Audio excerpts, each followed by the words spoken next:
Welcome to the Academy of Esports podcast. I'm your host, James O'Hagan. I get asked quite frequently about how do we coach esports. Imagine, if you will, you're a person who has to coach one sport. You usually have a practice set up. You usually have matches that take place, and usually have your students or your athletes that you have to care for.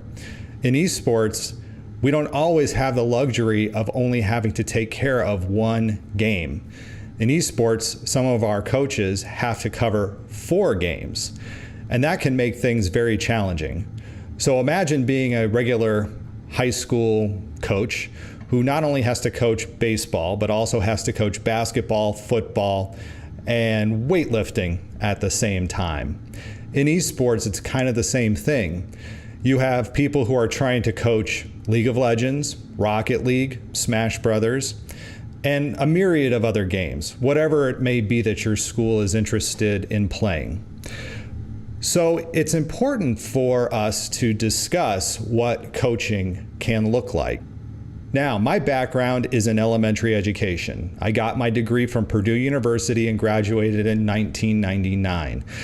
I also managed to get a minor in coaching, focusing specifically on the sports of football and basketball. The class, while was very focused on things like physiology, movement, it also talked about how you formed a practice, how you developed your philosophies and your mindsets, particularly around the athletes that maybe you had access to.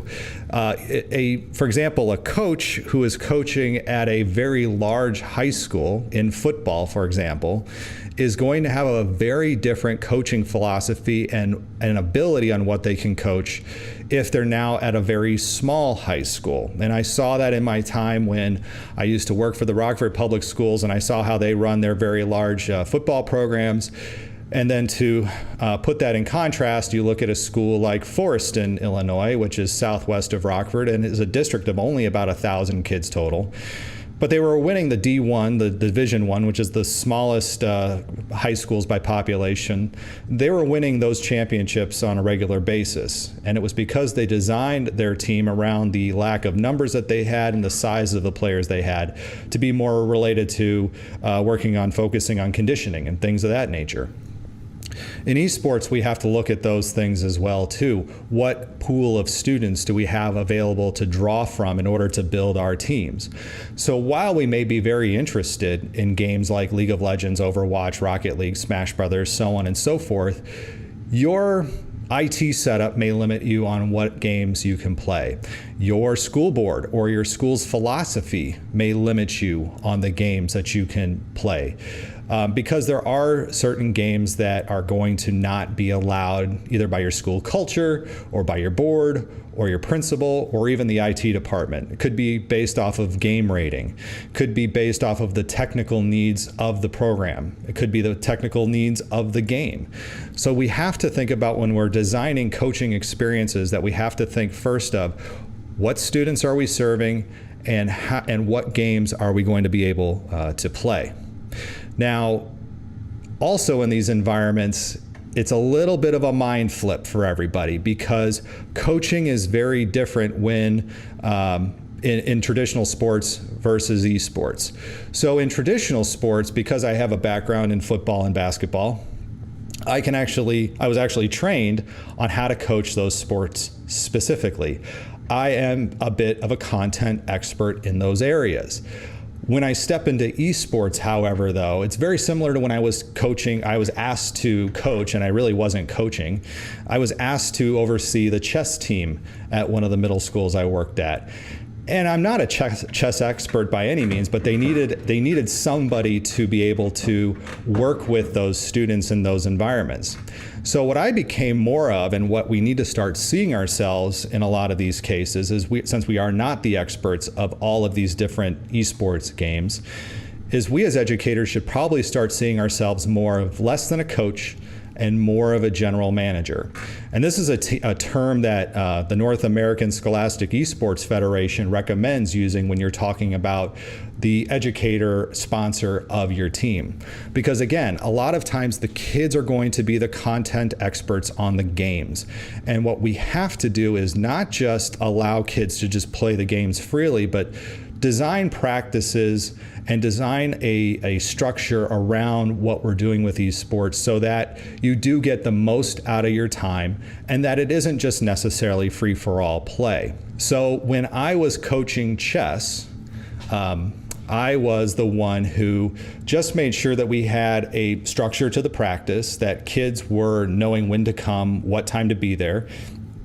We set up some basic drills that we would use in the practice. And then when it was game day, I was the one who was making sure that kids knew when to get on the bus, where we were going. I was the person making the communications to other coaches. I was also the one who was conferring with my other chess players on how we were going to structure the match play, because we were supposed to put our best players against one another. We weren't supposed to necessarily sandbag based on various levels. So that was my role as the general manager and less of the coach.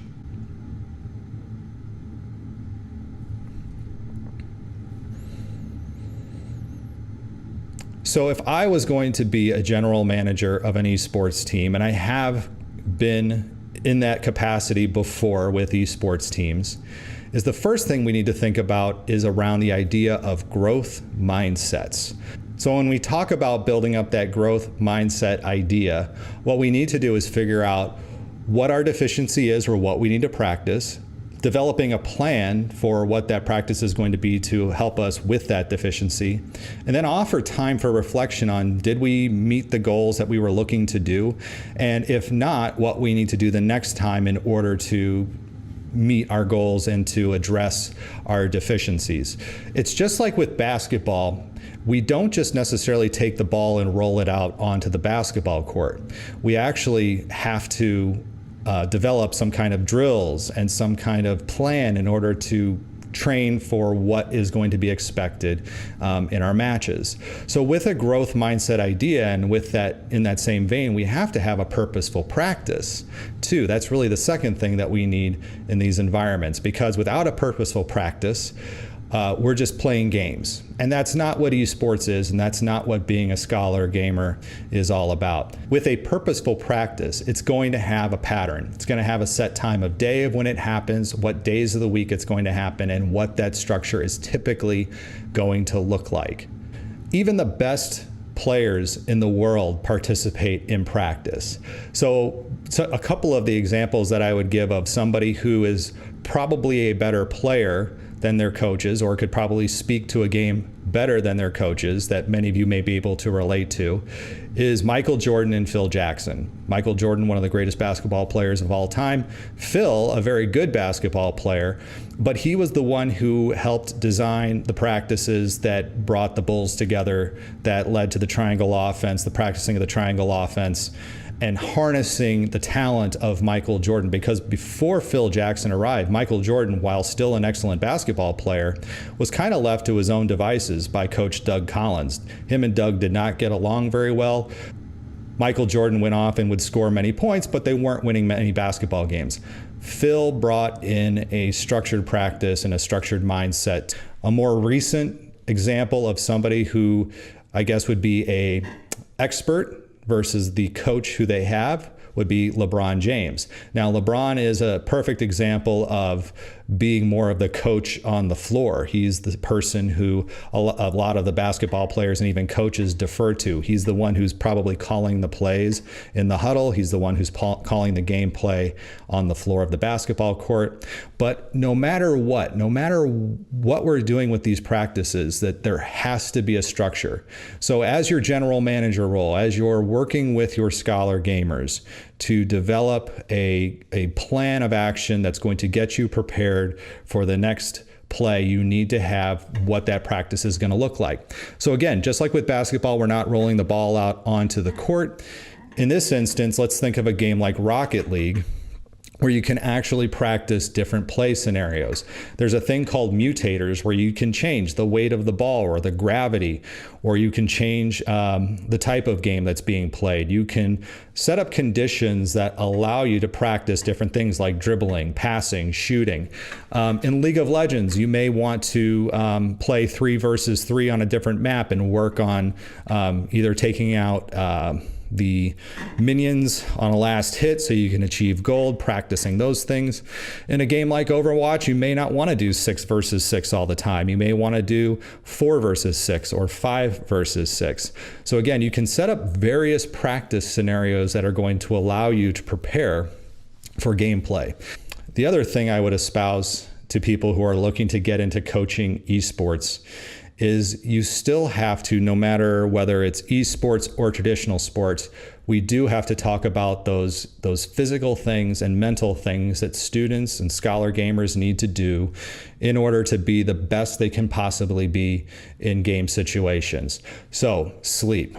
I know that sometimes it's laughable for high school students when you speak to them about the importance of sleep, but it is very important that they are at least getting 7 to 8 hours of sleep a night, and that it's consistent. Even losing one night when you're not getting that proper sleep, losing one night can cause a tremendous loss of ability to perform the next day. They also need to be aware of their diet, what they're eating. Nutrient-dense foods, vegetables, fruits, lean meats, chicken, not frying up a lot of things, not a lot of fast food or processed food. All that stuff still is in play here as being a top-performing scholar gamer.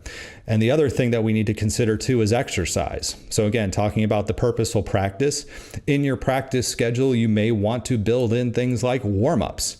So stretching, movement, getting the body ready to perform, getting the heart ready to pump blood around as you are in those high pressure situations in games, working on breathing techniques before, during, and after practice is over, setting aside a day or two when weightlifting or conditioning, cardio conditioning takes place.